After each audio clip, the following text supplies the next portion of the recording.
నోరూరించి దొండకాయ పచ్చడి ఎలా చేసుకోవాలో చూసేద్దామా. వేడి వేడి అన్నంలో ఈ దొండకాయ పచ్చడి వేసుకొని తింటే ఆహా అనాల్సిందే.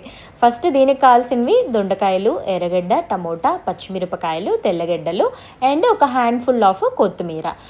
ఒక కప్పు నిండా ఇలాగా పప్పులనైతే వేసుకోవాలి. ఆయిల్ వేసి మంచిగా రోస్ట్ చేసుకోవాలన్నమాట. శనగ్గింజల్ని, జీలకర్రని వేసి బాగా రోస్ట్ చేసుకోవాలి. రోస్ట్ అయిపోయిన తర్వాత అందులోనే పచ్చిమిరపకాయలు అలాగే తెల్లగడ్డను కూడా వేసుకోవాలి. ఇవన్నీ బాగా వేగాక అదే ప్యాన్లో ఇంకొంచెం ఆయిల్ వేసుకొని ఫస్ట్ ఎర్రగడ్డను వేసి బాగా వేయించుకోవాలి. ఎర్రగడ్డలు లైట్గా కలర్ మారిన తర్వాత అందులో సన్నగా తరిగి పెట్టుకున్న దొండకాయలని వేసేయాలి. దొండకాయలు బాగా మగ్గే వరకు బాగా వేయించుకోవాలన్నమాట. ఇలా చిన్న చిన్నగా కట్ చేసుకున్నారంటే తొందరగా వేగిపోతాయి. పొడవుగా కట్ చేసుకుంటే కొంచెం లేట్ అవుతుంది. సో ఇలా చిన్న చిన్నగా కట్ చేసుకొని అయితే బాగా వేయించుకోండి.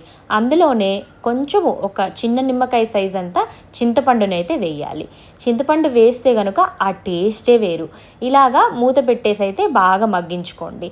కొంచెము మగ్గిపోయాక దొండకాయలన్నీ మనము ఒక 2 మీడియం సైజులు టమోటాలను అయితే ఇలాగా పెద్దగా కట్ చేసుకోవచ్చు. ఎందుకంటే మనం మిక్సీలో వేసేస్తాం కాబట్టి అదేం ప్రాబ్లం ఉండదు. సో ఇలా పెద్దగా కట్ చేసుకొని అందులోనే కొత్తిమీరని అయితే వేసేసి వేయించుకోవాలి. ఇవంతా చల్లారాక మిక్సీకి పెట్టుకొని కొంచెం కచాపచాగా నూరుకోవడమే, అంతే.